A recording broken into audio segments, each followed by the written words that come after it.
So we're always being told to keep fighting the good fight on climate change, right? But what if that fight is already over? It's a tough question, for sure, but that's exactly what we're going to dig into today. So this is the statement that just stopped everyone in their tracks. The legendary environmentalist David Suzuki recently declared that humanity has, in his words, lost the fight against climate change. It's a shocking, deeply pessimistic view, and yeah, it sent shockwaves all over the world. Okay, so the big question is he right? Is he just being dangerously pessimistic? Or is he facing a hard truth? So that's what we're here to do. We're going to unpack the evidence, look at the cold, hard data, and really confront that question head on. Have we truly lost? All right, first up, let's really dive into this idea. The argument that the fight is, in fact, already lost. You know, the first thing to get is that David Suzuki, he's not some lone voice shouting into the void. Not at all. I mean, you have the great Carl Sagan, who reminded us, extinction is the rule, survival is the exception. You've got scholar Michael Dowd predicting, and this is terrifying, mass starvation this decade.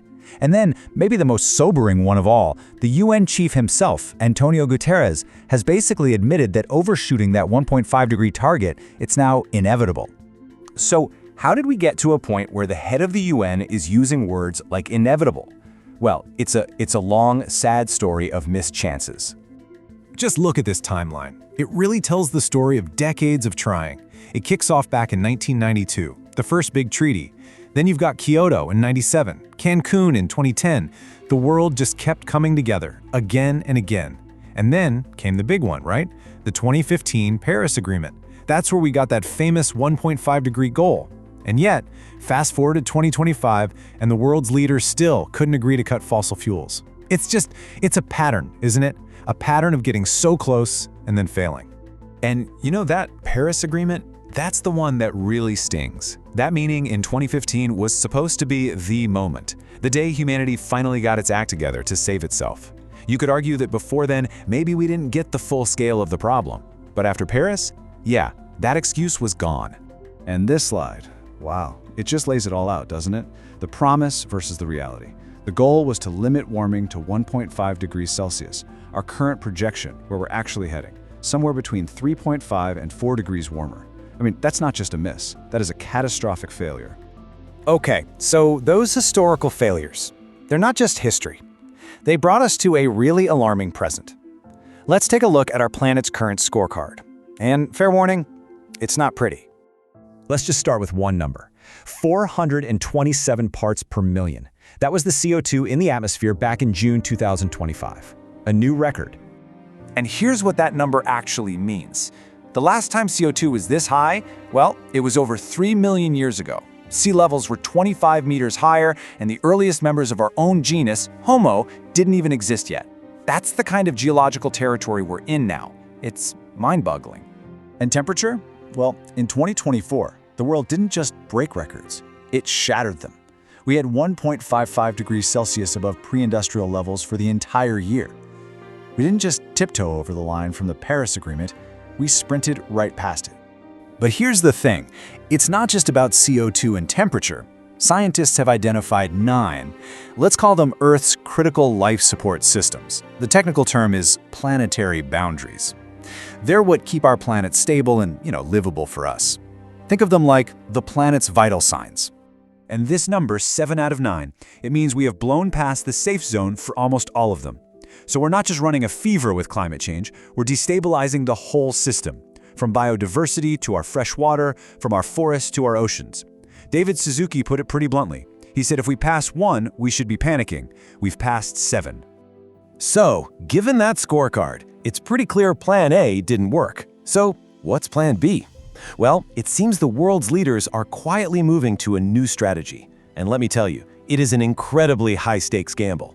It's called the overshoot strategy. And really, it's an admission that we lost that first fight.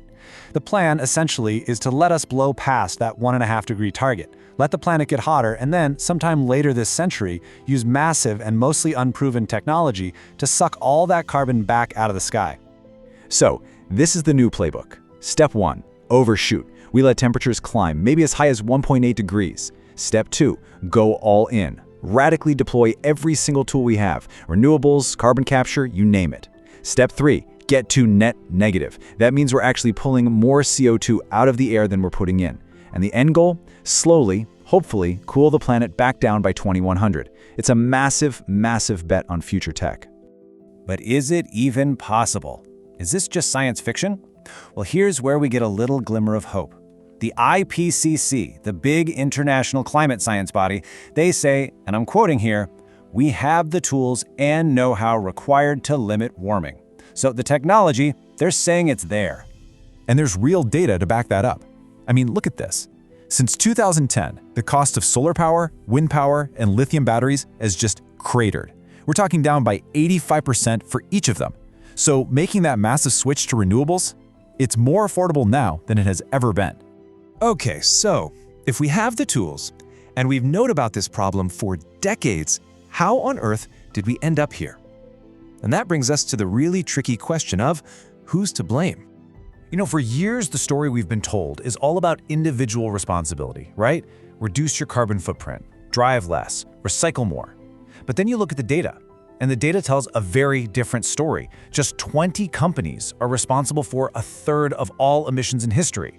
Government spent almost $1 trillion propping up fossil fuels in 2023 alone.